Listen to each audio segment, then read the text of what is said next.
Someone's not counting. 6.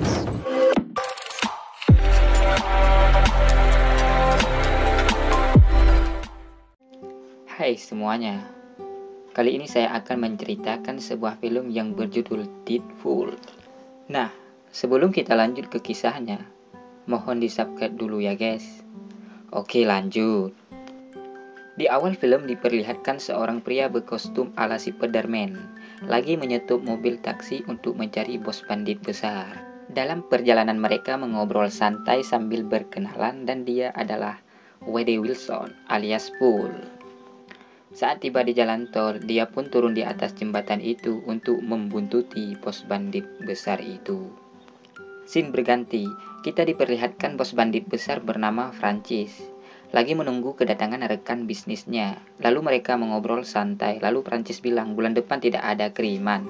Sehingga mereka sedikit terjadi cekcok dalam obrolan santai mereka karena sedikit kendala untuk pengiriman pasokan bulan depan. Setelah itu Prancis pun bergegas pergi bersama anak buahnya. Saat tiba di jalan tol, Pool pun terjun dari jembatannya ke salah satu mobil mereka untuk mencari Prancis.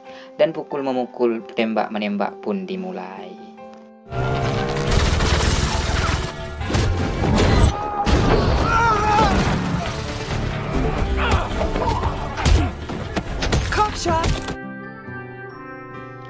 Dan tak lama dari itu, mobil mereka pun terguling-guling, sehingga berakibat kemacetan panjang dan TV-1 meliputnya dan menyiarkan ke seluruh wilayahnya, sehingga pasukan Eggman Pool mengetahuinya, dan mereka berencana untuk menuju ke sana untuk mengajak gabung dengan mereka.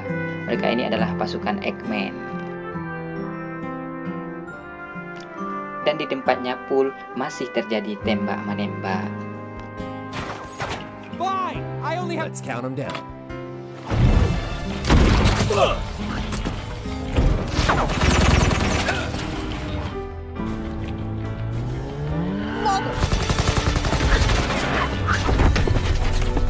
7.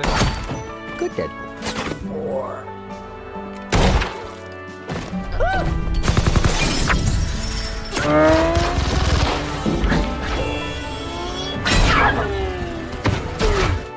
Dan setelah itu, Pool pun bertemu dengan Prancis. Pool pun menghajarnya. Get any bells? No? Arrested. Like you've been pitching, not catching.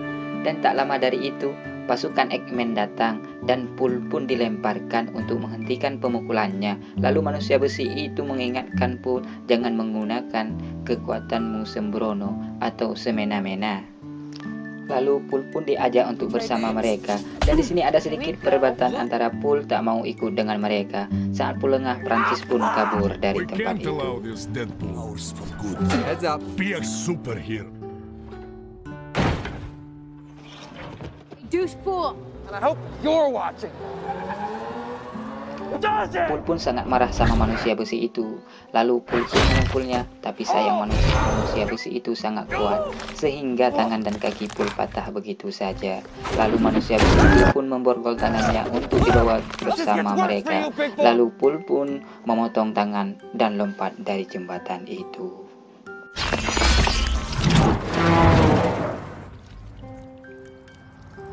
Rock, meat, bottom. Kemudian scene berganti ke masa lalu Pool. Disinilah awal mula kisahnya. Oh ya, sedikit informasi, alur cerita film ini maju mundur. Oke, kita lanjut. Pada waktu itu datang seorang pengantar pizza ke rumahnya. Dan ada sedikit terjadi cekcok antara temannya Pool karena dia tidak memesan pizza tersebut. Dan tiba-tiba saja Pool muncul dan dia mengatakan saya yang memesannya. Dengan tujuan ia mau mengingatkan pada si pengantar pizza itu jangan mengganggu Megan, apalagi mengancamnya. Rupanya Pool ini melakukan itu atas perintah Megan. Oh ya, Pool ini adalah pria jahat yang dibayar untuk menghajarkan orang jahat.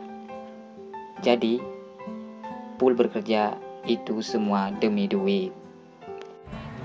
Megan, last to Jeremy. He's sorry. Oh, and that's why we do it. But mostly the money. Setelah itu Pool menuju ke sebuah bar temannya. Di sana ia menceritakan tentang masalah barusan sama temannya itu. Tak lama dari itu datang seorang cewek menghampirinya. Dia bernama Vanessa. dan Pul pun terjatuh cinta pandangan pertama. Setelah mereka jadian dan saling suka menyuka, sehingga mereka melakukan adegan-adegan enak-enak bersama. Pul pun berencana suatu saat akan menikahinya. Tak lama dari itu, Pul pun jatuh secara tiba-tiba hingga dia pingsan. Keesokannya, Pul bersama Vanessa menuju ke rumah sakit untuk mengecek kesehatan Pul. Ternyata Pul mengalami kanker stadium akhir secara berbeda. Setelah mendengar itu, Pul pun stres berkepanjangan. People react and use a late-stage cancer differently. So what do we do? Surely, Dr. Wilson, take your time to process this. Kemudian dia datang lagi ke bar teman-temannya untuk menceritakan sakit yang dia alami sekarang. Lalu Pul pun menyerahkan satu lembar foto bersama pacarnya, kenang-kenangannya jika dia tak hidup lagi. Tak lama dari itu ada seseorang yang mencarinya. Lalu dia pun bertemu.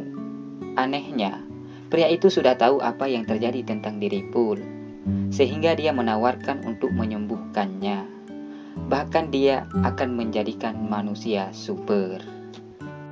What if I told you we can cure maladies most men only dream of?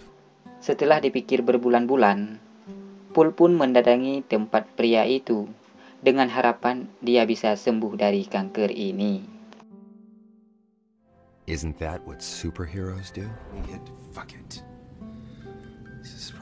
Well, this was mine. Setelah itu dia pun diikat di tempat tidurnya. Lalu datanglah Prancis. Lalu Prancis berkata, tempat ini adalah pembaruan untuk merubah pria super sepertimu. Kemudian dia pun dimasukkan ke mesin tabung kaca untuk mengubahnya. Dan di sini Prancis berkata pada Pul, di sini tempat menciptakan budak super dan akan dijual untuk meneror warga dan menghancurkan tentara. Mendengar itu, Pul pun sangat marah, lalu proses perubahannya pun dilakukan.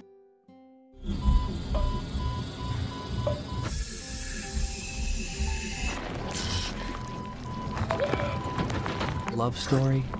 No. It's a... Setelah itu, Pul berubah, dia jadi tambah marahnya. Lalu Pul pun melemparkan korek api ke arah oksigen sehingga tabung dan tempat itu meledak. Tapi Pul masih hidup.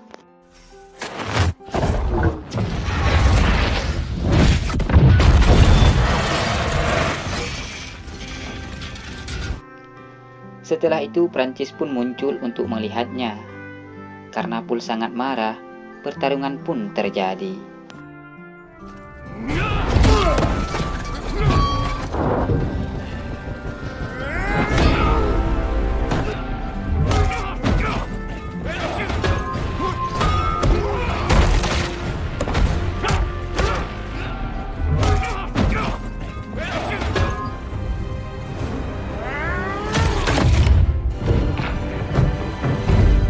I got the cure to everything.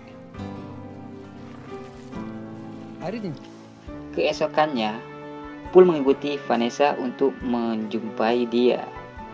Tapi Pul tak tega karena tubuh dia sudah sangat jelek dan mengerikan.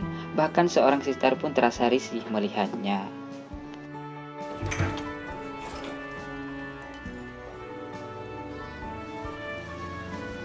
Shit, I'm a monster inside now. Lalu Pul pun pergi ke bar sahabatnya untuk mencari solusi karena Pul sangat mencintai Vanessa. Dan sahabatnya pun bilang kekuatan cinta itu tak akan memandang fisiknya. Dan di sini Pul terasa marah karena semua ini adalah ulahnya Prancis. Dan Pul pun akan mencarinya. Lalu Pul pun menjahitkan kostumnya untuk menutupi kejelekannya. Dibuatlah kostum ala Spider-Man. Dan pada akhirnya dia bertemu lagi dengan orang yang mengajak dia waktunya di bar. Lalu dia menanyakan Prancis, tapi dia merahasiakan. Lalu dia pun dimatikan. Nice to see you, Jared.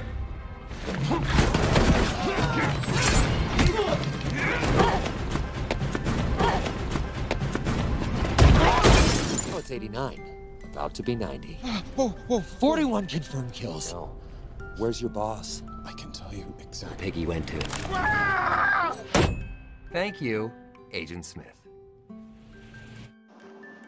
Dan scene pun berganti ke masa sekarang. Pool yang lompat dari jembatan masuk ke mobil sampah itu, dan tiba saja di tempat tujuannya, dan memberhentikan mobilnya untuk turun dari mobil sampah itu. Dia pun menuju ke sebuah laundry tempat dia bekerja dahulu. Dan di situ dia tinggal sama nenek buta itu sambil menunggu tangannya tumbuh kembali. But I appreciate the gesture. About the size of a KFC spork. Lalu scene pun diperlihatkan ke Prancis. Lalu Prancis di tempatnya. Di sana ia lagi diobati oleh temannya karena sedikit luka waktu pertarungan barusan. Lalu Prancis pun berencana mencarikan dia. Lalu Prancis mendatangi sebuah bar tempat temannya Paul untuk menanyakan keberadaan dia. Saat mereka interogasi, mereka melihat foto Paul bersama pacarnya. Mereka pun berencana menculik dia. Lalu temannya Paul pun mengasih tahu pada Paul. Kemudian Paul datangi bar tempat pacarnya bekerja. Saat tiba di sana, Paul tak berani menemuinya dikarenakan muka Paul sangat jelek. Di saat itu juga, tiba seorang memberitahu pada Vanessa bahwa ada ajakan pertemuan di belakang bar. Katanya dia pacar lamamu. Fucker. Yeah, this isn't about me. This is about Vanessa. Lalu, Vanessa pun pergi ke belakang untuk menemuinya. Dia pun ditangkap oleh Prancis. Rupanya itu jebakan mereka. Tak lama dari itu, Paul pun datang ke belakang untuk bertemu dengan dia. Tapi sayang, Vanessa sudah keburuan diculik. Lalu Paul pun pulang ke rumah bersama sahabatnya. Paul pun terasa sangat marah. Tiba-tiba saja ponselnya berbunyi. Setelah dilihat, rupanya Prancis yang mengechatnya. Dia diajak bertemu di suatu tempat jikalau menginginkan Vanessa. Paul pun menuju ke sana. Sebelum ke sana, Paul pun mengajak pasukan X-Men untuk membantunya, dan saat tiba di sana, pertarungan pun terjadi. And that skull stomps your sanity, grabs your future baby mama, and personally On your own, skull, give it to you. Fuck the name. Ooh, I'm a fucker. You gotta try this. So please, play.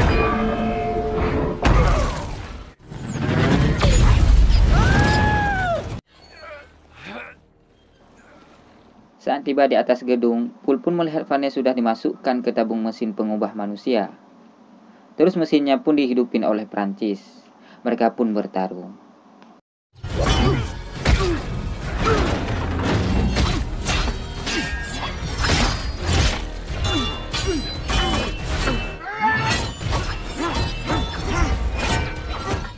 Saat mereka masih bertarung, Vanessa membuka ikatan di tangan sehingga dia bisa keluar dari tabung itu.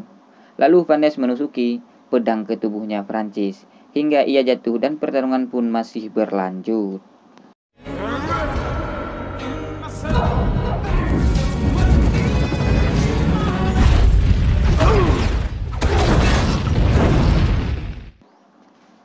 Setelah Prancis mati, Vanessa pun menghampirinya dan memukulnya karena kesal. Mungkin dia dikarenakan juga karena efek kangennya.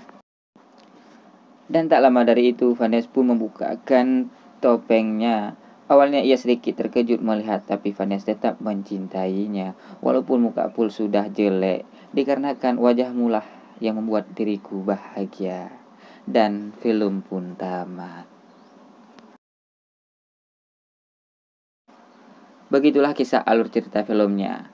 Dan bisa diambil kesimpulan bahwa cinta itu tidak memandang fisik jikalau sudah tertarik. Oke, sekian dan terima kasih.